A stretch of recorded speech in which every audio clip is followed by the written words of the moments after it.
If Jesus really was killed by the Romans, if his body really was buried in the tomb of Joseph of Arimathea, then the next focus of my investigation became obvious. On the first Sunday after the crucifixion, was the tomb of Jesus Christ really empty? On the first day of the week, very early in the morning, the women took the spices they had prepared and went to the tomb. Luke 24:1.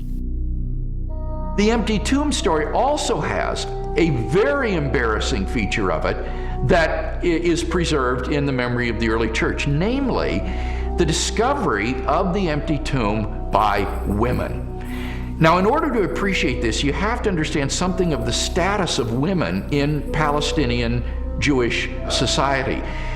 In that society, which was a patriarchal society, women were frankly second-class citizens. If you were going to invent an account about an empty tomb, then why on earth would you invent witnesses, primary witnesses, whom no one would believe? In fact, they would scoff at that later on. Supposing you were inventing the story of the resurrection of Jesus, many people have said, oh, this was all just dreamed up later on. Well, how would you have done that? The one thing you wouldn't have done would have been to have not only a woman, but a woman who's got nobody quite knows what, but a fairly shady past, as your prime witness.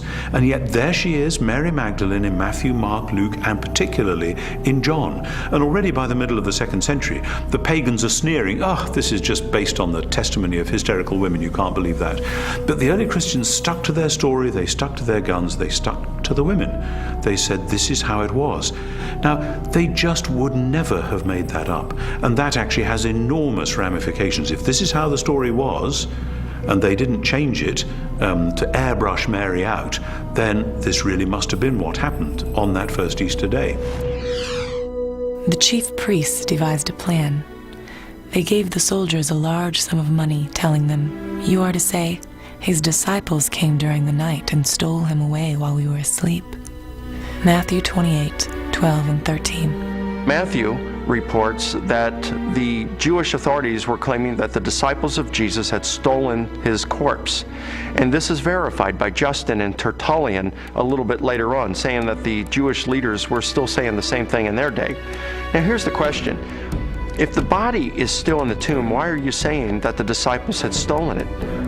Well, if you think about that, the claim that the body was stolen confirms that Jesus' enemies acknowledged that the tomb was empty. If you've got a stolen body, you must have an empty tomb. If the tomb was not empty, Jesus' opponents would surely have gone and got the body and shown it as soon as the disciples began proclaiming the resurrection.